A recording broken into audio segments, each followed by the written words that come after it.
Hey strangers, there's one thing we know for sure as business owners ourselves. The less your business spends, the more margin you keep. But today, everything costs more. So, smart businesses are graduating to NetSuite by Oracle. NetSuite is the #1 cloud financial system, bringing accounting, financial management, inventory, HR into one proven platform, helping you reduce IT costs, maintenance costs, and manual errors. Over 37,000 companies have already made the move to NetSuite. Backed by popular demand, NetSuite has extended its one-of-a-kind flexible financing program for a few more weeks. Head to netsuite.com/strange. netsuite.com/strange. Hey, true crime fans! Tired of ads interrupting your gripping investigations? Good news. With Amazon Music, you have access to the largest catalog of ad-free top podcasts included with your Prime membership. After all, ads shouldn't be the scariest thing about true crime. To start listening, download the Amazon Music app for free or go to amazon.com/ad-free-true-crime. That's amazon.com/ad-free-true-crime to catch up on the latest episodes without the ads.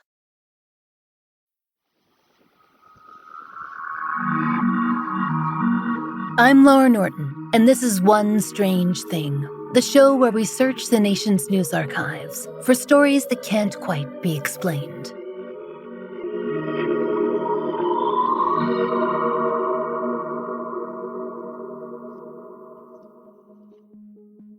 Maybe we've been on a bit of a cryptid roll lately, but strangers, you can hardly blame us. It's October 1st, and we get pretty excited during our favorite month.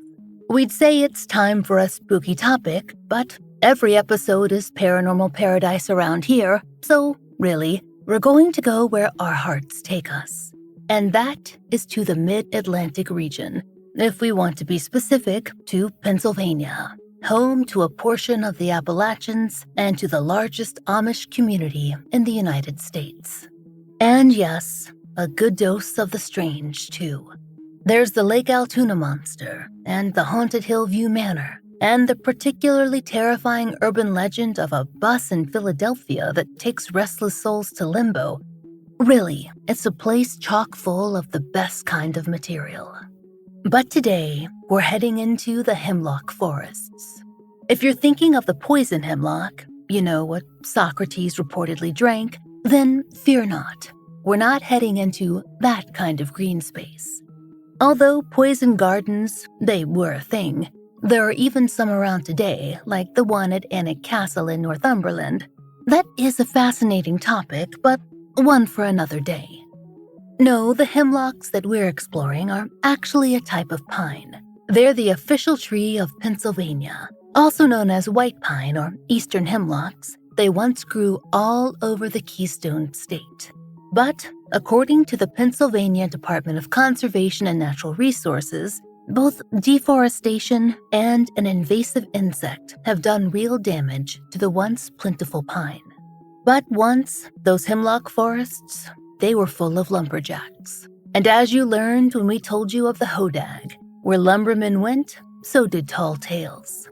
We found a fascinating little book that gathers some of those stories. It's called Fearsome Creatures of the Lumberwoods, and it was first published in 1910 by author William T. Cox. He was interested in collecting the stories from loggers across the United States. That would make sense. According to his obituary, published in the Minneapolis Star, Cox was, quote, Minnesota's first conservation commissioner and an internationally known authority on forestry. He traveled the United States forests and thus knew lumbermen well. It's no surprise, then, that he got to know their stories, too. And, more than that, he appreciated them. After all, as he explained in the introduction, every lumber region has its lore. Thrilling tales of adventure are told in camp wherever the logger has entered the wilderness. The lumberjack is an imaginative being, and a story loses none of its interest as it's carried and repeated from one camp to another. Strangers, our dear friend the hodag does pop up in his tales. So do fascinating creatures like the North Idaho Wapaloosie and the Tennessee whirling whimpus. But as tantalizing as those sound, It's Pennsylvania's entry that has brought us here today, and a creature that the loggers who once worked those hemlock forests told their tales of. Really, the things that people can do when they don't have reality television to watch are amazing. And in this case, it was to describe the most pathetic cryptid that we have come across. And truly, we do mean that in the nicest way possible. Because, strangers, can you feel anything but sympathy for a creature that continuously weeps because it's so darn ugly?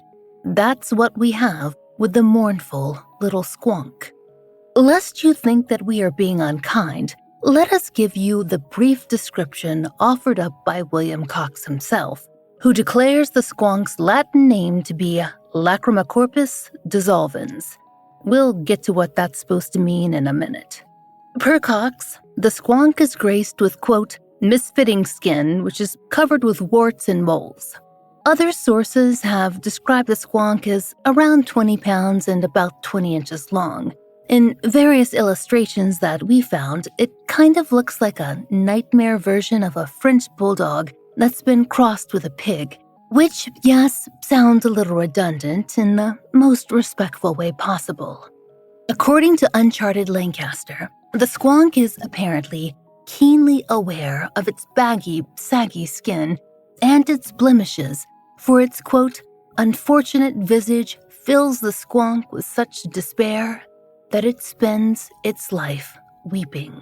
And as the website explains, quote, Squonks are slowest on moonlit nights as they try to avoid seeing their ugly appearances in any illuminated bodies of water. So, to draw a fine point here, what we're describing is a cryptid that roams the forest in a state of perpetual breakdown, its little trotters slipping and sliding through the moisture of its lamentations.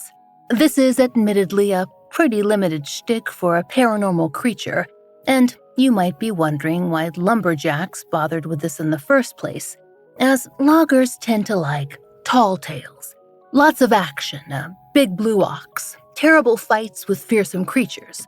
But we'd argue that the little Squonk does have quite a bit of appeal once you really start digging around in its lore. And strangers, that is what we like to do best, to dig and see what turns up.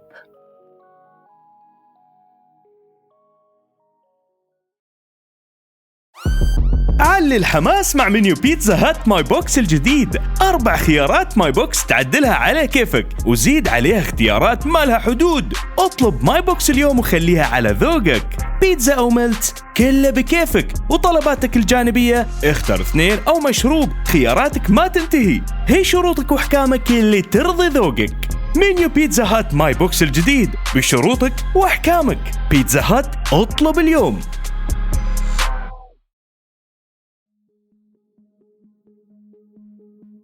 So, back to the Squonk. When you have a so ugly it's cute pig-faced cryptid that's loaded with extra skin and drowning in its own tears, there are going to be humans who, for some reason, are interested in it, right? Right. And what would a person do with a warty, moly, pitiful thing like that? Well, we have told you a dozen or more cryptid stories over the past 4 years, so you should have a pretty good idea by now. Those people will hunt it. William Cox's original account of the Squonk includes a brief description of what may be the earliest written version of such an expedition. Cox recounts the story of a man named J.P. Wentling, and we can assume this gentleman was a logger because he was, quote, formerly of Pennsylvania and met Cox in Minnesota, and we know Cox collected his stories from the lumbermen. Anyway, Wentling set out on his hunt, armed with nothing but a sack. Then he decided that he'd lure the Squonk to him by, quote, imitating its call. That sound is not detailed in the original book, but based on a story that we found printed in the Dunn County News, we can offer a pretty good description. Per the news, a Squonk's call is, quote, eerie and floats through the air. Its weeping is not like a baby's cry. It is not like a bellowing calf.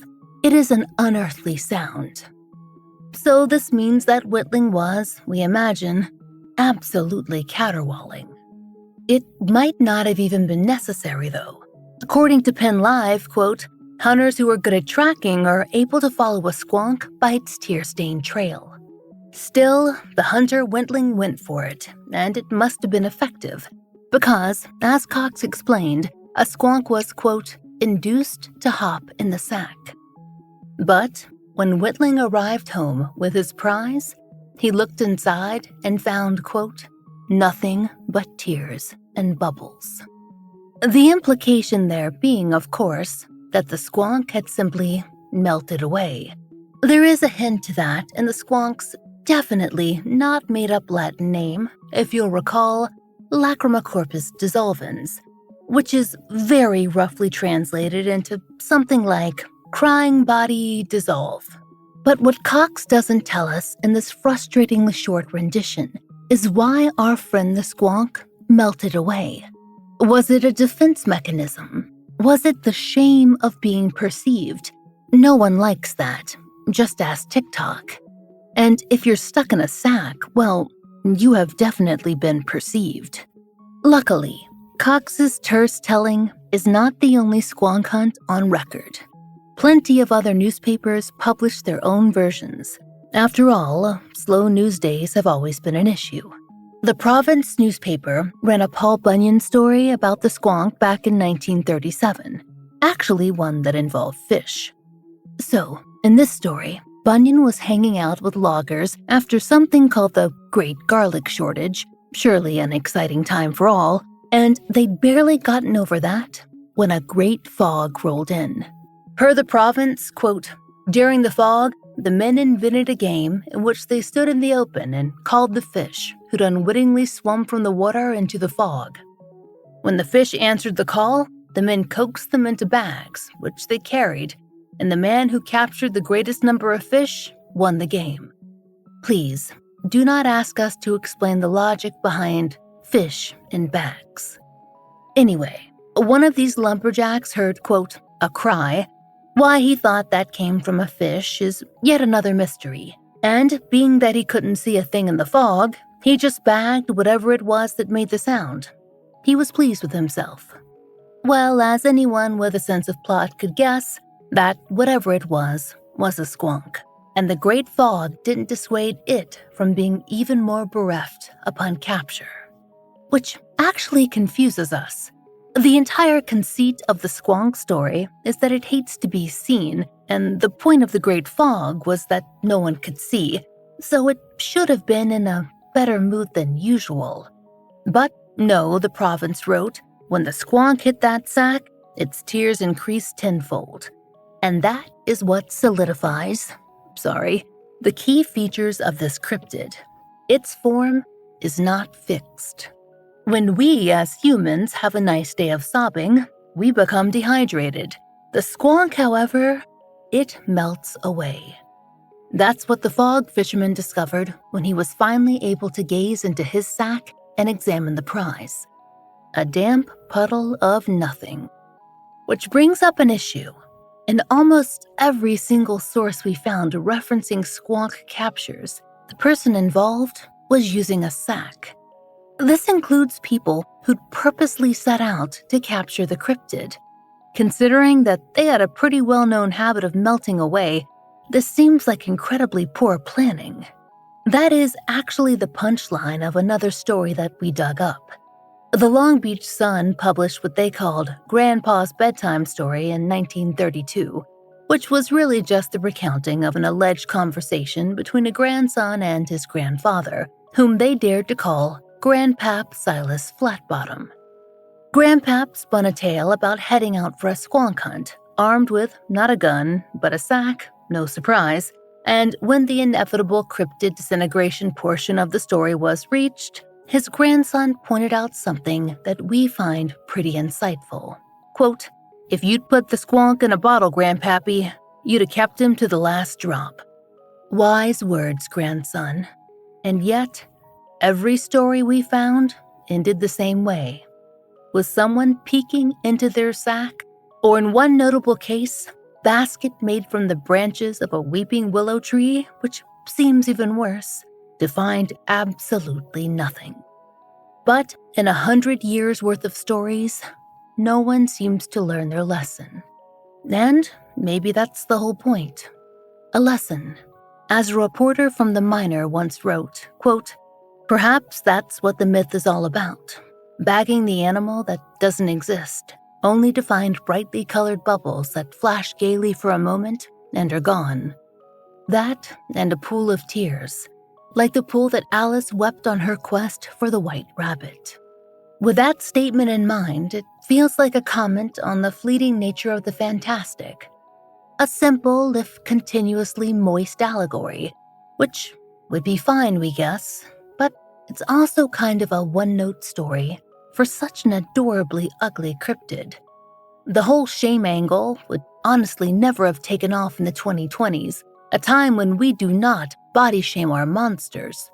Still though, you suppose we could accept this simple explanation for the popularity of the Squonk in those logging camps and why the story has hung around all these years. We could, except for one strange thing. When you scratch that warty surface, you find a little more hidden in the folds of its squonky skin. And with that in mind, we have an alternative theory to offer. So let's see what you think, strangers. The Squonk is pathetic, sure, but it's also a creature that is literally the epitome of anxiety. A thing that is fear. And it's interesting to us that the story of a monster that roams the forest, desperate not to be spotted, seems to have sprung up just as the woodlands were being absolutely decimated. And we're not just guessing here. According to the Common Trees of Pennsylvania, quote, "By the early 1900s, nearly all of Pennsylvania's forest had been cut or burned." According to the American Lumber Council, lumberjacks moved west as deforestation plagued both the Mid-Atlantic and the Northeast. It makes sense, then, that the story of the Squonk would travel too. If you recall, William T. Cox was likely told the tale by a lumberjack who was originally from Pennsylvania, but had headed west to Minnesota. Lest you think that we're really reaching with this whole deforestation thing, we checked to see if anyone else had the same train of thought. And, strangers, they did. In fact, when we delved into the USC Digital Folklore Archives, we found this tidbit. Quote, "In the case of the Squonk, it seems to be related to issues regarding deforestation and hunting, warning humans, as it appears to foresters and lumberjacks, against the dangers of doing so, given how it seems to be a creature filled with sadness. So, the Squonk is giving Lorax, but more emo, and less apt to give a speech on a stump. The Squonk dissolving into nothing could also be neatly tied into this metaphor, couldn't it? Honestly, an English professor could have a field day with this one. But even though our favorite weeping cryptid seems a little, darker upon close examination, it has been embraced by Pennsylvania, especially in the last half-century or so. There are Squonk songs and Squonks in games, and even a festival, Squonkapalooza, totally dedicated to the celebration of a creature that, honestly, wants nothing more than to be ignored. The irony there is not lost on us. It's like an annual surprise birthday party for an introvert that is attended by the entire town. Whether the Squonk is really all that deep, strangers, we can't truly say. But monsters do tend to have a reason for existing, don't they? Our vampires, our werewolves, our dragons, maybe even our little Squonks. The metaphors do tend to be there if we stop and think about what humanity loves, and what it hates, and what it fears. When we look into the mirror, or when we avoid looking into it for too long, well, we're apt to create all kinds of stories about the world out there. We need to to make sense of what we've done to it. And now, what we make of ourselves.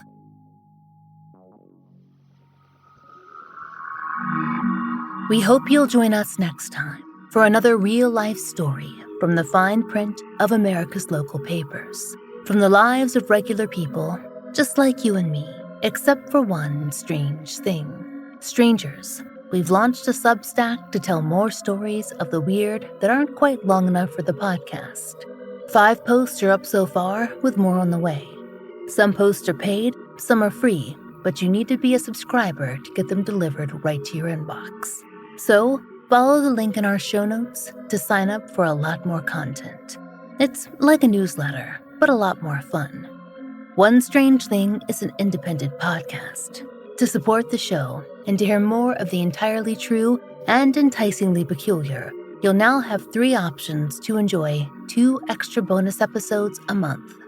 On Apple Premium and Supercast, you can get the bonus episodes delivered to your app of choice for just $2.99. And for $2 more a month on Patreon, you'll get more fun extras. There you'll find ad-free early releases of our regular episodes, 2 full-length bonus episodes, monthly giveaways, blog posts, and occasional live streams, all for $5 a month. We hope you'll check out one of these options and support the show. There's a link in the show notes. And if you enjoy One Strange Thing, please take a moment to leave us a great rating or review on your favorite podcast app. It really helps.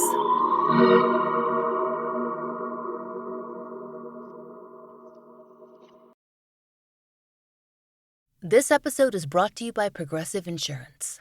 Whether you love true crime or comedy, celebrity interviews or news, you call the shots on what's in your podcast queue. And guess what? Now you can call them on your auto insurance too with the Name Your Price tool from Progressive. It works just the way it sounds. You tell Progressive how much you want to pay for car insurance, and they'll show you coverage options that fit your budget. Get your quote today at Progressive.com to join the over 28 million drivers who trust Progressive. Progressive Casualty Insurance Company and Affiliates. Price and coverage match limited by state law.